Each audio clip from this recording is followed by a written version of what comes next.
কতটা পথ হাঁটলে তাকে পথিক বলা হয়, কতটা পথ পেরোলে পাখি জিরোবে তার দায়। এই প্রশ্নগুলো নাকি সহজ, তাই উত্তরগুলো জানা।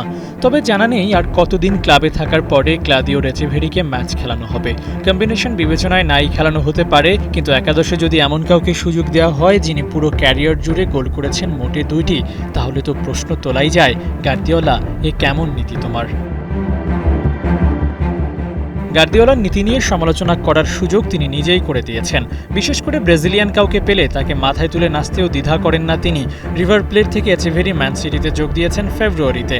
এরপর থেকে সিটির জার্সিতে খেলেছেন মোটে 2 ম্যাচ, তাও পরিপূর্ণ গেম টাইম পাননি এই তারকা।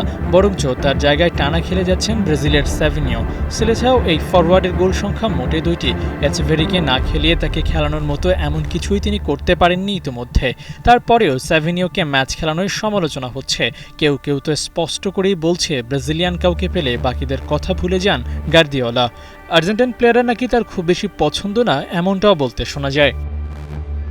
একদিকে গার্দিওলার যেমন আছে ব্রাজিল প্রীতি, অন্যদিকে আর্জেন্টাইন ফুটবলাররাও যেন তার চোখের বালি। এচেভেরির আগে ম্যান সিটিতে ছিলেন হুলিয়ান আলভারেজ। এই বিশ্বকাপ জয়ী পর্যাপ্ত টাইম না পাওয়ায় তার অভিযোগ নিয়ে ক্লাব ছেড়ে দিয়েছেন। আলভারেজের পর এচেভেরিও পাচ্ছেন না ম্যাচ ও সময়। 2-4 মিলিয়ে দর্শকেরা সমালোচনায় মজেছে পেপ গার্দিওলার। পেপ পক্ষপাতমূলক আচরণ করেন এমন এলিগেশনের বাইরেও তাকে নিয়ে বলা হয়, কোনো একজন প্লেয়ার তার মনে ধরে গেলে তার বাইরে তিনি আর কাউকে নিয়ে ভাবেন না।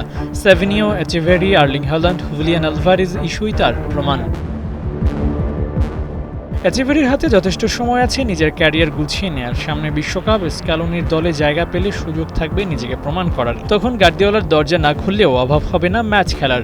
ইউরোপের যে কোনো ক্লাবই লুফে নিতে চাইবে এচেভেরিকে। আভ9, 71।